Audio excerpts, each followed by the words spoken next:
প্রিয় ছাত্রীরা, আশা করি তোমরা সকলেই ভালো আছো। আমি তোমাদের মঞ্জুদি। শুরু করছি তোমাদের ভূগোল ক্লাস।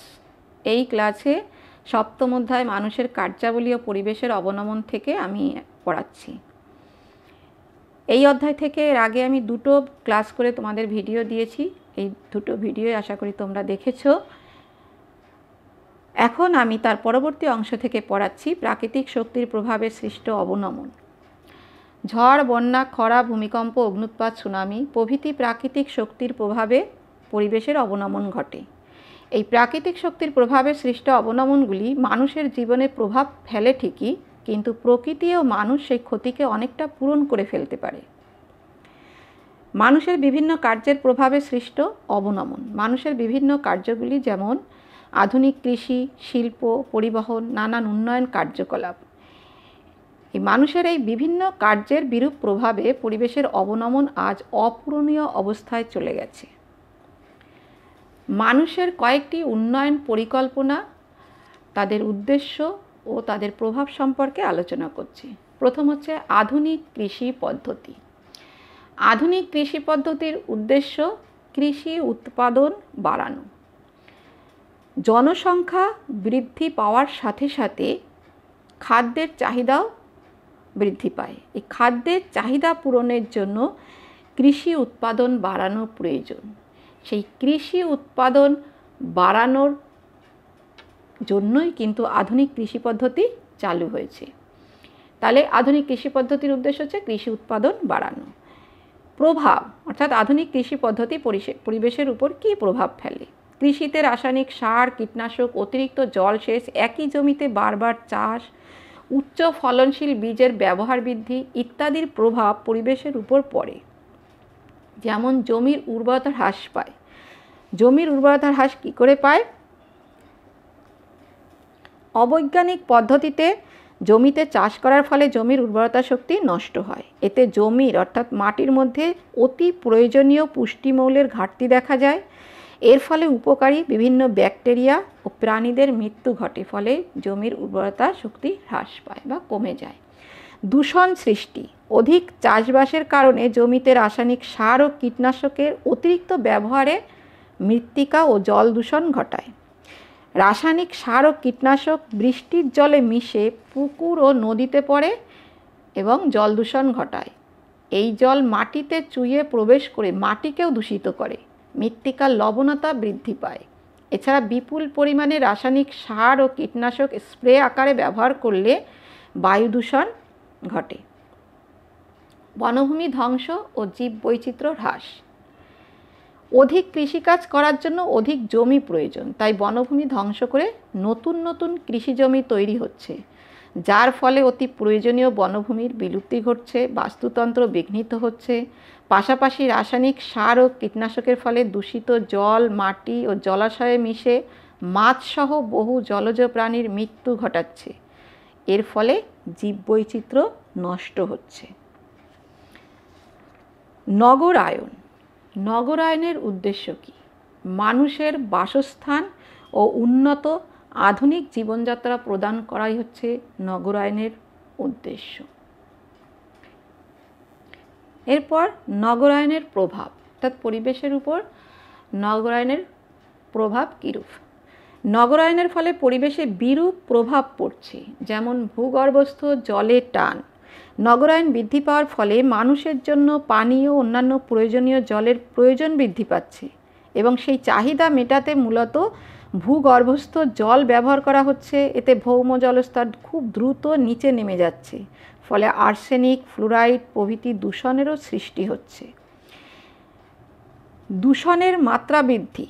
নগরায়নের ফলে রাস্তাঘাট ও যানবাহনের সংখ্যা এবং কলকারখানা অন্যান্য অর্থনৈতিক ক্রিয়াকলাপ বেড়েই চলেছে। এর ফলে শব্দ দূষণ এবং বায়ু দূষণের মাত্রা বৃদ্ধি পাচ্ছে। জল নিকাশির সমস্যা।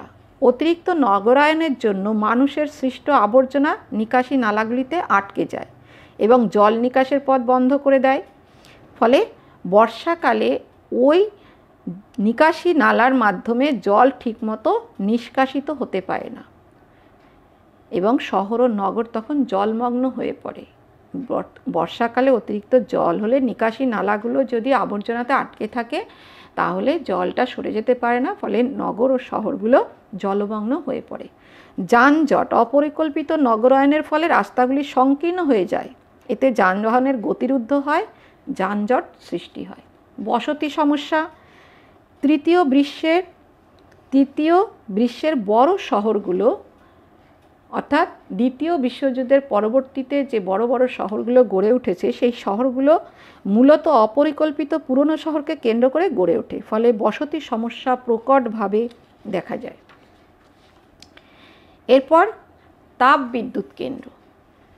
তাপবিদ্যুৎ কেন্দ্র গড়ে তোলার উদ্দেশ্য হচ্ছে বিদ্যুৎ উৎপাদন, অর্থাৎ বিদ্যুৎ শক্তি উৎপাদনই হচ্ছে তাপবিদ্যুৎ কেন্দ্রের উদ্দেশ্য। তাপবিদ্যুৎ কেন্দ্র যেমন বিদ্যুৎ উৎপাদন ঘটায়, তেমনি আবার তাপবিদ্যুৎ কেন্দ্রের প্রভাবে পরিবেশেরও বিরূপ প্রভাব দেখা যায়। এবার আমরা তাপবিদ্যুৎ কেন্দ্রের প্রভাব নিয়ে আলোচনা করছি। তাপবিদ্যুৎ কেন্দ্রের বিদ্যুৎ উৎপাদন পদ্ধতি পরিবেশের উপর বিরূপ প্রভাব ফেলে, যার ফলে নানা প্রকার দূষণের সৃষ্টি হয়, যেমন বায়ু দূষণ। কয়লা পুড়িয়ে তাপবিদ্যুৎ উৎপাদন করার জন্য বাতাসে বিপুল পরিমাণ কার্বন ডাইঅক্সাইড, সালফার ডাইঅক্সাইড, নাইট্রোজেনের বিভিন্ন অক্সাইড যুক্ত হয়, যা ভয়ঙ্কর রূপে বায়ু দূষণ ঘটায়। জলবায়ুর পরিবর্তন। তাপবিদ্যুৎ কেন্দ্রে জীবাশ্ম জ্বালানির ব্যবহারের মাত্রা যত বাড়বে, বায়ুমণ্ডলের তাপমাত্রা ততই বাড়বে, এবং বায়ুর তাপমাত্রা বাড়লে বিশ্ব উষ্ণায়ন ঘটবে। এর ফলে পৃথিবীর জলবায়ুগত পরিবর্তন ঘটবে। ভূমি দূষণ। তাপবিদ্যুৎ কেন্দ্র থেকে নির্গত বর্জ্য এবং ছাই বিদ্যুৎ কেন্দ্রের পার্শ্ববর্তী কৃষি জমির উপর ফেলা হয়, ফলে কৃষি জমির উপর পড়লে ওই জমির উর্বরতা হ্রাস পায় এবং চাষের অনুপযোগী হয়ে পড়ে। এটাকেই ভূমি দূষণ বলে, অর্থাৎ ওই বর্জ্য এবং ছাই যদি পার্শ্ববর্তী অঞ্চলে ফেলা হয় তাহলে সেখানকার ভূমি অর্থাৎ মাটি দূষিত হয়। অম্লবৃষ্টি।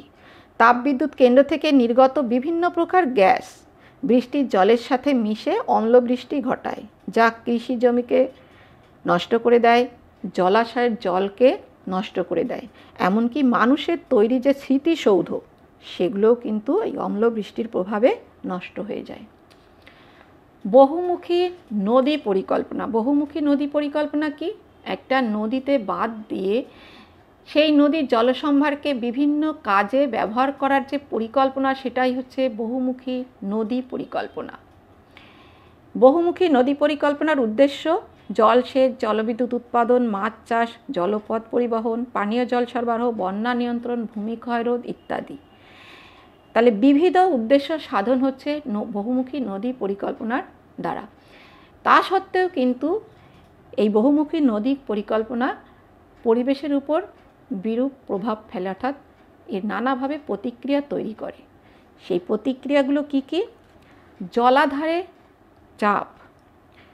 জলাধারের চাপ কি? বিশাল জলাধার নিচের শিলাস্তরে চাপ দেয় এবং ওই বিপুল চাপ নিচের দুর্বল শিলাস্তর সহ্য করতে না পারলে সেখানে ভূমিকম্প ঘটে। অর্থাৎ বহুমুখী নদী পরিকল্পনা যে বাঁধ দিয়ে জল আটকে রাখা হয় এবং জলাধার তৈরি করা হয়, সেই জলাধারের প্রচুর জলরাশি নিম্নমুখী চাপ সৃষ্টি করে, ফলে সেখানে ভূমিকম্প হতে পারে। স্বাভাবিক বনাঞ্চল ধ্বংস। জলাধার নির্মাণের জন্য এবং প্রচুর খাল কাটার জন্য বিস্তীর্ণ এলাকার বনভূমি ধ্বংস করা হয়। নদীর ধারণ অববাহিকার অবনমন। বহুমুখী নদী পরিকল্পনার ফলে নদীর ধারণ অববাহিকার অবনমন হয় এবং সমগ্র নদী অববাহিকা জুড়ে খারাপ প্রভাব পড়ে। এই নদী অববাহিকা কি? নদীর তীরবর্তী অঞ্চলকে, পার্শ্ববর্তী অঞ্চলকে নদীর অববাহিকা বলা হয়। এই নদীর অববাহিকা অঞ্চলে কিন্তু বহুমুখী পরিকল্পনার ফলে অবনমন ঘটে। অতিরিক্ত পলি সঞ্চয়। নদী যে পলি বহন করে আনে তা সমুদ্রে না পড়ে জলাধারের তলদেশে সঞ্চিত হয়। এই জলাধারের তলদেশে সঞ্চিত হয়ে জলধারণ ক্ষমতা কমিয়ে দেয়, ফলে জলাধারের পার্শ্ববর্তী এলাকায় বন্যার সৃষ্টির সম্ভাবনা বৃদ্ধি পায় বা বন্যার সৃষ্টি হতে পারে। মানুষের বসতি পরিবর্তন। বহুমুখী নদী পরিকল্পনায় বিশাল জলাধার তৈরির কারণে নদীর পার্শ্ববর্তী অঞ্চলে বহু মানুষের স্থায়ী বাসস্থানের পরিবর্তন ঘটে এবং মানুষ উদ্বাস্তু হয়ে পড়ে। তাহলে এখানে আমরা কয়েকটি উন্নয়ন পরিকল্পনা, তাদের উদ্দেশ্য এবং তাদের প্রভাব নিয়ে আলোচনা করলাম। এখন আমি আলোচনা করছি পরিবেশ অবনমনের ফলে কি ঘটে। পরিবেশ অবনমনের ফলে যে ঘটনাগুলো তার কয়েকটি উদাহরণ আমি এখানে একটু লিখে দিয়েছি। দেখো, যে ভোপালের গ্যাস দুর্ঘটনা 1984 সালে হয়েছিল। এটা হচ্ছে একটা রাসায়নিক দুর্ঘটনা। 1984 সালে ভোপালে ইউনিয়ন কার্বাইডের রাসায়নিক ও কীটনাশক কারখানার ট্যাঙ্ক ফুটো হয়ে বিষাক্ত MIC gas, methyl isocyanide gas বেরিয়ে এসেছিল। এই দুর্ঘটনার ফলে সংলগ্ন এলাকার অধিবাসীদের জীবনে বিপর্যয় নেমে এসেছিল, যার ফলে আশেপাশের এলাকার প্রায় 4000 মানুষ ও অসংখ্য পশু পাখি মারা গিয়েছিল। প্রায় 2 লক্ষের বেশি মানুষ ক্ষতিগ্রস্ত হয়েছিল। এখনও এর প্রভাবে ওই অঞ্চলের মানুষ ভুগে চলেছে। ইউক্রেনের চেরনোবিলের পরমাণু দুর্ঘটনা এবং জাপানের ফুকুশিমার পরমাণু দুর্ঘটনা। চেরনোবিলে হয়েছিল 1986 সালে আর জাপানে হয়েছিল 2011 সালে। দুটোই কিন্তু পরমাণু দুর্ঘটনা, অর্থাৎ পারমাণবিক শক্তি উৎপাদন কেন্দ্রে দুর্ঘটনা হয়েছিল। সেই পারমাণবিক শক্তি কেন্দ্রে যে দুর্ঘটনা ঘটেছিল তার ফলেও কিন্তু সেখানে বিপর্যয় ঘটেছিল। এর ফলে সংলগ্ন অঞ্চলে মারাত্মক তেজস্ক্রিয় ছড়িয়ে পড়েছিল। এই মারাত্মক তেজস্ক্রিয় ছড়িয়ে পড়ার জন্য বহু মানুষের মৃত্যু হয়েছিল। অনেক দূর দূরান্ত পর্যন্ত জল, মাটি, বায়ু দূষিত হয়ে পড়েছিল।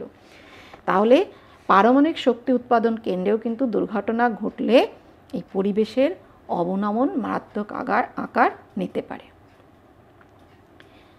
এরপরে যেটা পড়ব, মানুষের কাজের ফলে কি কি ধরনের বিপর্যয় পরিবেশের অবনমন ঘটে। দেখো, এখানে আমি কতগুলো লিখেছি। এইগুলো কিন্তু কিছু কিছু বিপর্যয় এবং কিছু কিছু সেই বিপর্যয় থেকেও পরিবেশের অবনমন ঘটে, যেগুলো নিয়ে তোমাদের আগেও কিন্তু আলোচনা করা হয়েছে। যেমন দেখো, এখানে ভূমিকম্প যেটা বলা হয়েছে, যে ভূমিকম্প কিন্তু প্রাকৃতিক কারণে হতে পারে। আবার এখানে আমি আলোচনা করছি মানুষের দ্বারা ভূমিকম্প সৃষ্টি হতে পারে। এই মানুষের কার্যাবলীর ফলে কিভাবে ভূমিকম্প সৃষ্টি হয়। ডিনামাইট বিস্ফোরণ ঘটালে, অর্থাৎ ডিনামাইটের সাহায্যে পাহাড় ফাটানো হয়, তখন কিন্তু ভূমিকম্প হতে পারে। প্রবেশ্য শিলার উপর জলাধার তৈরি করলে, পারমাণবিক বোমার বিস্ফোরণ ঘটালে, এই সমস্ত কাজের ফলে ভূমিকম্প ঘটতে পারে। জল দূষণ ও জলাভাব। জলের কৃষিক্ষেত্রে ব্যবহৃত রাসায়নিক সার ও কীটনাশকের মিশ্রণ নদীতে, অর্থাৎ কৃষিকাজে যে রাসায়নিক সার এবং কীটনাশক ব্যবহার করছে তার ফলে কিন্তু জল দূষণ হয়। আবার নদীতে মৃতদেহ ফেলে দিলেও কিন্তু জল দূষণ হতে পারে, এবং শুধু হতে পারে না, এর প্রভাবেই কিন্তু জল দূষণ ঘটে থাকে। জলাভাবও হয়ে থাকে। কিভাবে? মাটির নিচে জল অতিরিক্ত পরিমাণে, অর্থাৎ ভৌম জল অতিরিক্ত পরিমাণে ব্যবহার করার ফলে কিন্তু জলাভাব দেখা যায়। জীববৈচিত্র্য হ্রাস পায়। বনভূমি ধ্বংস করা, প্লাস্টিক ও পলিথিনের অতিরিক্ত ব্যবহার করা, অবৈজ্ঞানিকভাবে জলাশয় ভরাট করা প্রভৃতি কারণে জীববৈচিত্র্য হ্রাস পায়। রাসায়নিক দুর্ঘটনা, আমি এক্ষুনি তোমাদের দুটো উদাহরণ বললাম। ভোপালের গ্যাস দুর্ঘটনা হচ্ছে রাসায়নিক দুর্ঘটনা, যার প্রভাবে কিন্তু পরিবেশের অবনমন ঘটে। তবে রাসায়নিক দুর্ঘটনা মানুষ কিভাবে তৈরি করে বা কিভাবে সৃষ্টি হয়? প্রশিক্ষিত শ্রমিকের অভাব, ব্যবস্থাপনার উদাসীনতা, পুরাতন যন্ত্রপাতির ব্যবহার করা, দুর্নীতিগ্রস্ত ব্যক্তিদের স্বার্থসিদ্ধি প্রভৃতি কারণে কিন্তু রাসায়নিক দুর্ঘটনা ঘটে থাকে। বিশ্ব উষ্ণায়ন ও জলবায়ুর পরিবর্তন, কংক্রিটের আস্তরণ, জীবাশ্ম জ্বালানির দহন, বনভূমি ধ্বংস করা প্রভৃতি কারণে পৃথিবীর গড় তাপমাত্রা কিন্তু বেড়েই চলেছে। এই গড় তাপমাত্রা বেড়ে যাওয়ার ফলে পৃথিবীর সামগ্রিক বায়ুমণ্ডলীয় ঘটনাগুলি পরিবর্তিত হচ্ছে, জলবায়ু বদলে যাচ্ছে, মেরু প্রদেশের বরফ গলে সমুদ্রতলের উচ্চতা বাড়ছে, যার ফলে হচ্ছে বিশ্ব উষ্ণায়ন ঘটছে এবং জলবায়ুর পরিবর্তন হচ্ছে। বন্যা সৃষ্টি, অতিরিক্ত মাত্রায় গাছ কাটার ফলে, নদীর পাড়ে অবৈজ্ঞানিক পদ্ধতিতে নির্মাণ কার্যের ফলে, ইটভাটা তৈরি, নদীতে বাঁধ তৈরির ফলে নদীতে পলি সঞ্চার পরিমাণ বৃদ্ধি পাচ্ছে, ফলে নদীর গভীরতা কমে যাচ্ছে এবং বন্যার প্রবণতা বৃদ্ধি পাচ্ছে। প্রাকৃতিক সম্পদের হ্রাস। প্রকৃতিতে প্রাকৃতিক সম্পদের যোগান অধিকাংশ ক্ষেত্রেই সীমিত।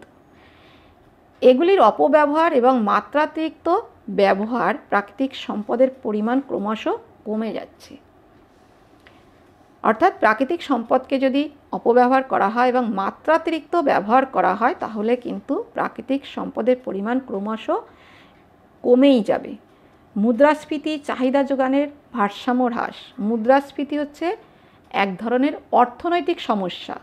অর্থনীতিতে ভুল সিদ্ধান্ত গ্রহণ, বড় বড় সংস্থার দেউলিয়া হয়ে যাওয়া, কোনো দেশের রপ্তানির তুলনায় আমদানি অনেক বেড়ে যাওয়া প্রভৃতি কারণে সাধারণত মুদ্রাস্ফীতি ঘটে। এই মুদ্রাস্ফীতির ফলে চাহিদা ও যোগানের ভারসাম্য নষ্ট হয়ে যায়। বায়ু দূষণ, কলকারখানার ধোঁয়া, জীবাশ্ম জ্বালানির দহন, কংক্রিটের নির্মাণ ভাঙা, গাছ কাটা ইত্যাদির ফলে বায়ু দূষণ ঘটে। খরা, অতিরিক্ত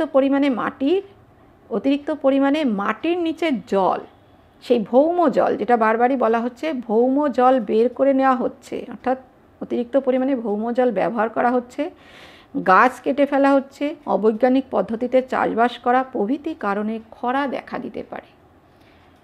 তাহলে এই যে আলোচনাগুলি হলো এগুলি কিন্তু আমরা আগেও সাধারণত আলোচনা করেছি, সেগুলোই আবার এখানে বিস্তৃতভাবে বলা হলো যে মানুষের কাজের ফলে কি কি ধরনের বিপর্যয় এবং পরিবেশের অবনমন ঘটে, সেই কাজগুলো মানুষ কিভাবে করে থাকে এবং তার ফলশ্রুতি হিসেবেই বা প্রকৃতিতে বা পরিবেশে কি কি ঘটনা ঘটে সেই নিয়ে আলোচনা করলাম। আজ এ পর্যন্তই থাকলো। পরবর্তী অংশ আমি পরের ক্লাসে তোমাদের পড়িয়ে দেব। আশা করি তোমরা বুঝতে পেরেছো। ভালো থেকো, সুস্থ থেকো।